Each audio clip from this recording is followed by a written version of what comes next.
Hello friends, welcome to online video on the theme Perspectives of Assessment, Behaviorist, Cognitivist and Constructivist.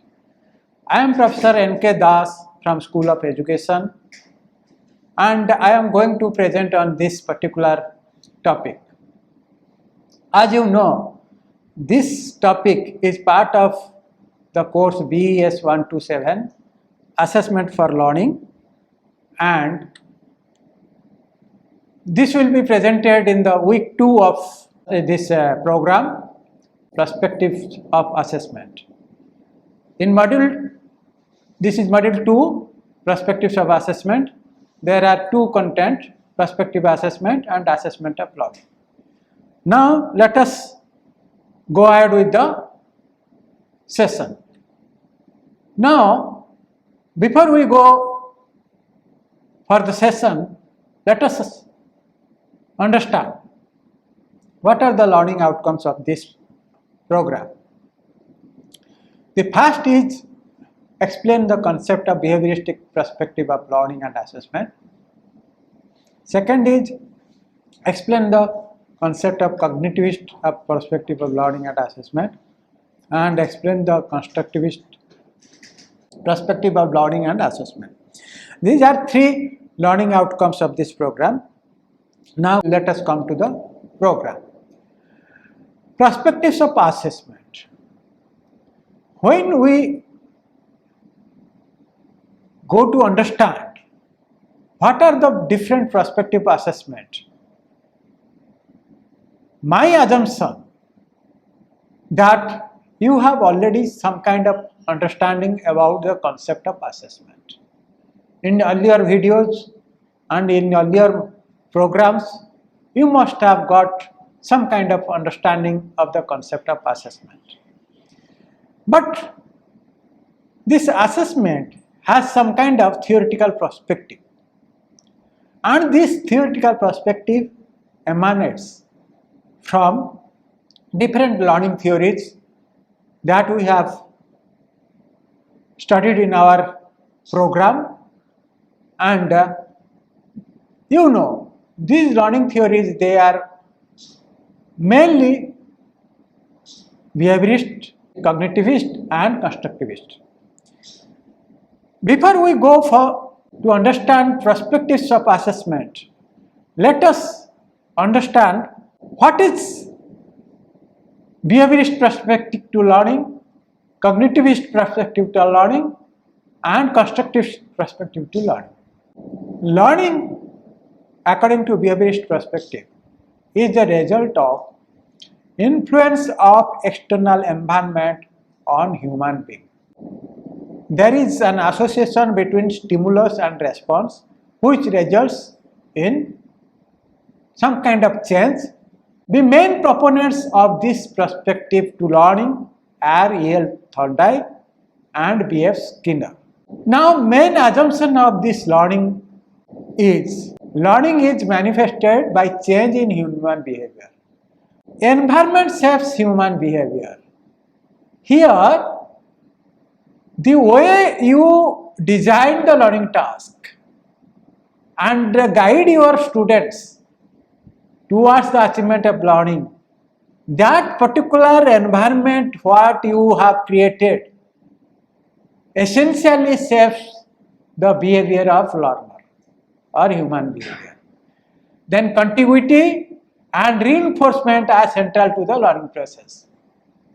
So this contiguity and reinforcement are very important in this learning task. Whenever a learner comes out with some kind of response, he is reinforced, he is given some kind of reinforcement, and there are different types of reinforcement: positive reinforcement, negative reinforcement, and the teacher uses very judiciously all these reinforcement. Then learning tasks in this perspective are broken down into small steps, and reinforcement is provided at each step leading towards attainment of learner. Learners are passive recipients to respond to an active environment. They are mostly passive The learning task is designed by teacher, and though the entire learning environment is active, but since it is controlled by the teacher, learners becomes passive. They are passive recipients. This exercise, when same task is repeated, then the learner forms some kind of habit. Particularly, all of us have experience of driving. How a trainer in driving class, when you learn for the first time driving, this trainer at each step gives some kind of reinforcement. Until you achieve the correct response, the trainer will again and again will give some kind of reinforcement until you develop some kind of habit, like applying brake, putting your gear, or handling controlling your steering. All these things, they are part of the training program. Now we come to assessment according to behaviorist perspective. Learning outcomes are experienced in observable behaviors. When we have clearly understood the perspective to learning from behavioristic point of view, it is clearly understood that whatever is observed, that can be only assessed through some kind of measurement and assessment process. Therefore, implicit behavior of learner cannot be assessed through behavioristic perspective. As I have said, in a driving training situation, if you apply the brake properly, then only the trainer says that okay, you have now attained the mastery over how to apply brake correctly. Only through observable behavior. Similarly, in a classroom, when a teacher asks questions and you correctly answer, then only the teacher observes that you have correctly answered, then only he or she is sure that learning has taken place. Objective or measurement of ability and achievement. Learners' personal experience and socio-cultural context are not considered in assessment. Here, the kind of experience the learner, his her own experiences, his her own voices, and the context, socio-cultural context where he has groomed himself or he has learned so many things, if they don't come into the picture, they cannot influence this learning process. Therefore, in assessment, those things they do not count. Examination system encourages rote memorization. Mainly in examination, we are concerned with asking students knowledge, understanding level, and the children, they memorize this and answer in the examination. More emphasis on recall and completion type of question in the examination. Complex learning skills like analysis, critical thinking, reflection, problem solving are like that. Because a student has to memorize a lot, therefore he doesn't go into higher learning skills like analysis, synthesis, critical thinking.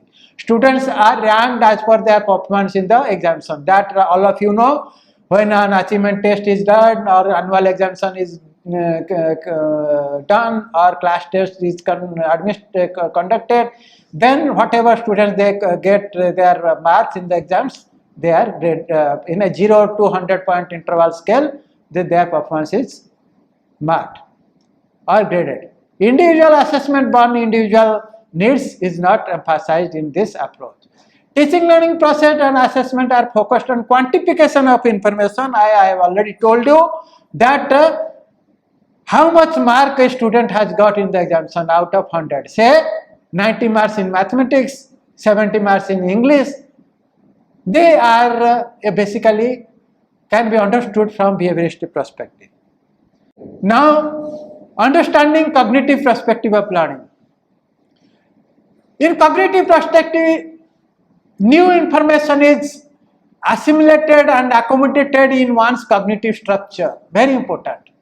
Unlike behaviorist perspective, cognitivists like Jean Piaget, J.S. Brunner, David Ausubel, according to Jean Piaget,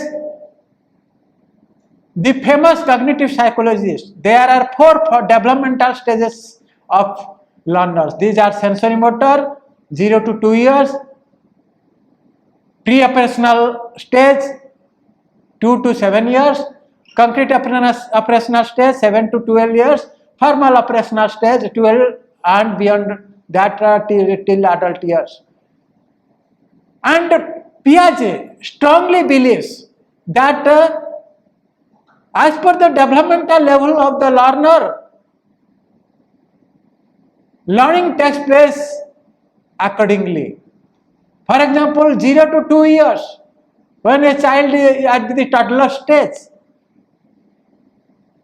you cannot expect a very small child of 1 year to get engaged in abstract thinking or logical thinking. Not possible. So, Piaget strongly believes that as per the developmental stage, we have to think of learning task. Pre-operational stage, where the child gets engaged in object permanence, that means whatever concrete appears to the child, he feels that that is the permanent. A toy, if it is kept before the child thinks that this toy is permanent. And if you take the toy from his side, still then he thinks that toy exists. And gradually when he grows to 2 to 7 years, some kind of identification, recognition starts. And when he goes to concrete operational stage, there he can really classify things, classify different objectives. Then when he goes to formal operational stage, 12 years beyond, then he comes to a stage where he can hypothesize, get engaged in abstract thinking, or logical thinking, or creative thinking. Learning takes place as per the developmental stages of learners and mental readiness of the learners. Child-centered approach is followed, and here, unlike behavioristic perspective, here a lot of importance is given to activity. It relates learning to the previous learning experience of learners in their cognitive structure. Let us look at this diagram.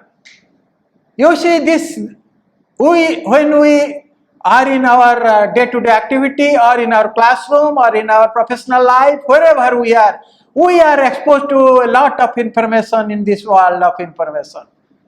And in this diagram, you see all these small dots, they are the chunk of information in the world of information, and every time we come across so many information every day, and this information, they are new information, they go to or they travel to our cognition. And if there is similar kind of information already existing in our cognition, then it gets assimilated, accommodated and internalized. Then only meaningful learning takes place, and that is the theory of cognitivist theory of learning. Now, cognitive development of learner determines assessment method as per the cognitive perspective of assessment. So, the teacher has to ensure what is the cognitive development of learner, what type of learning experiences the learner has or the learner possesses. The teacher has to ensure, has to identify, has to explore. Only then the teacher can really go ahead with the assessment method, can devise assessment strategies. And here the assessment is primarily or dominantly individualistic.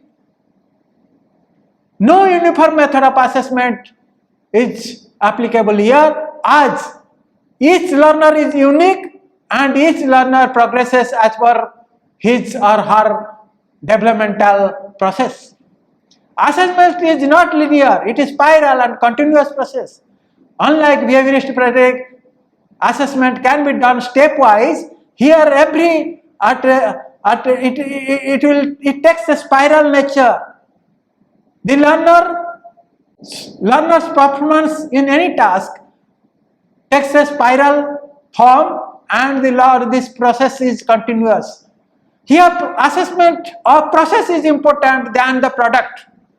Assessment is based on developmental stage, experience and exposure of learner, means knowledge is actively constructed by the individual, and learning is an adaptive process based on these experiences. The main proponents of this perspective is Lev Vygotsky. He is a Russian philosopher, educationist, and his theory of social constructivism has revolutionized the entire process of constructivist approach to learning.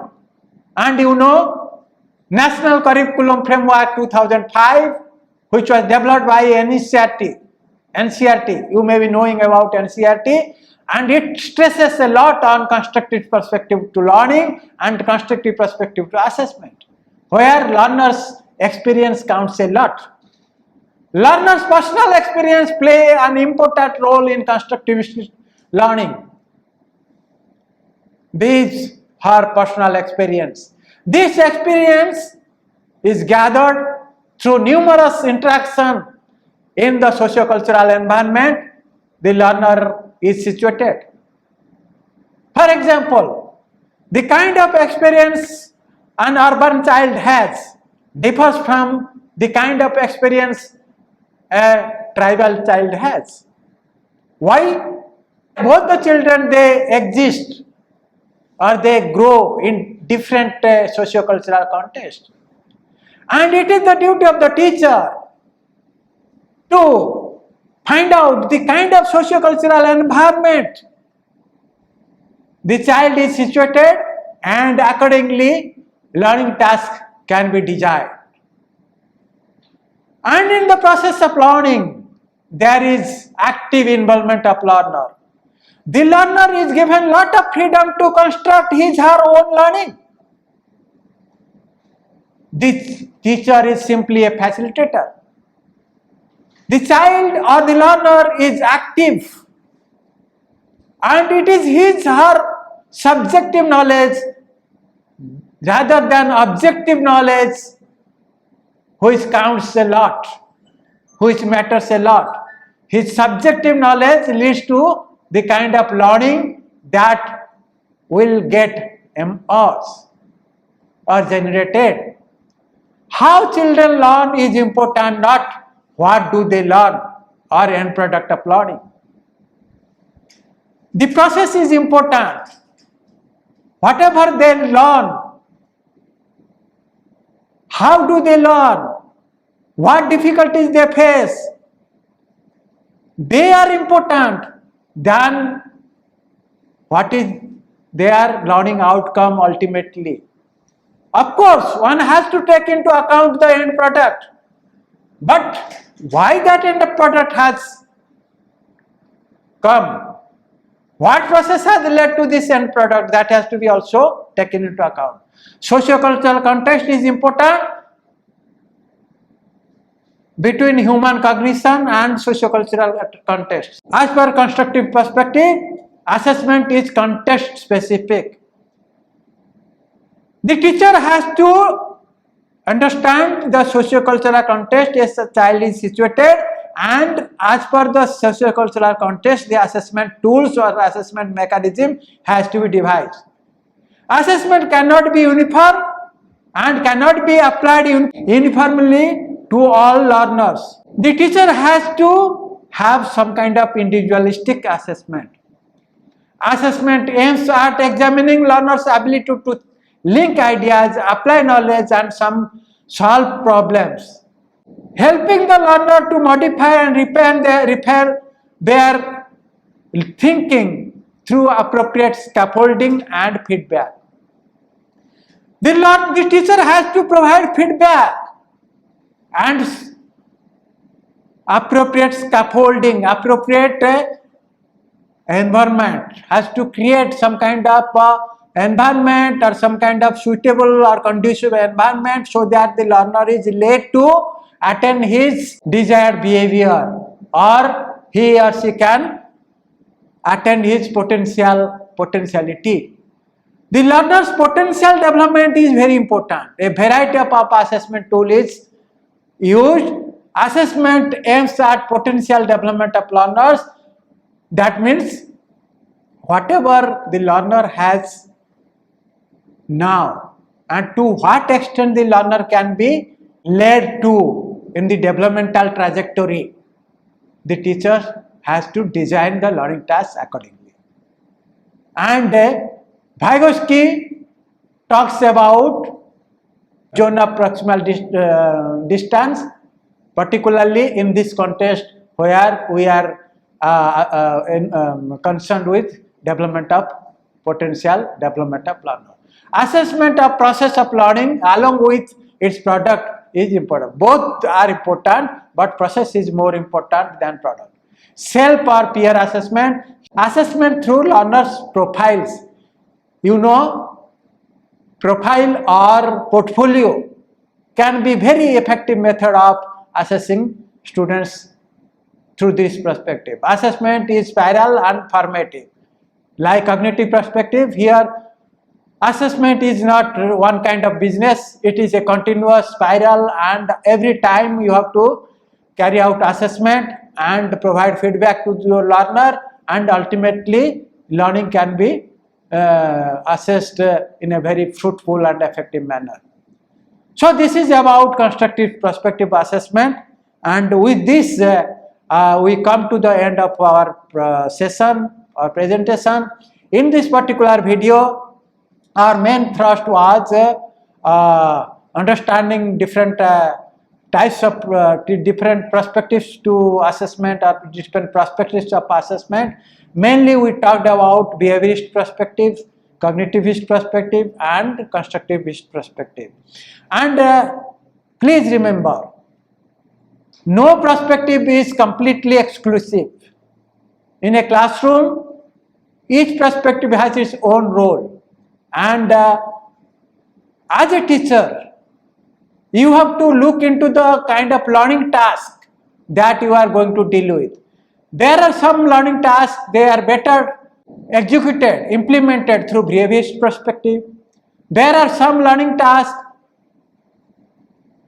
which can be better addressed to or implemented through cognitivist or constructive perspective. So therefore, as a teacher, you have to think of different kinds of perspectives to really execute your teaching learning exercise or learning task more effectively. So this was the main message that we want to convey to you through this video program, and we hope that you have learned whatever we have mentioned as our learning outcomes, and further details you can go through the learning materials along with this video. So with this we come to the conclusion of this video. Thank you so much for listening or observing this video program.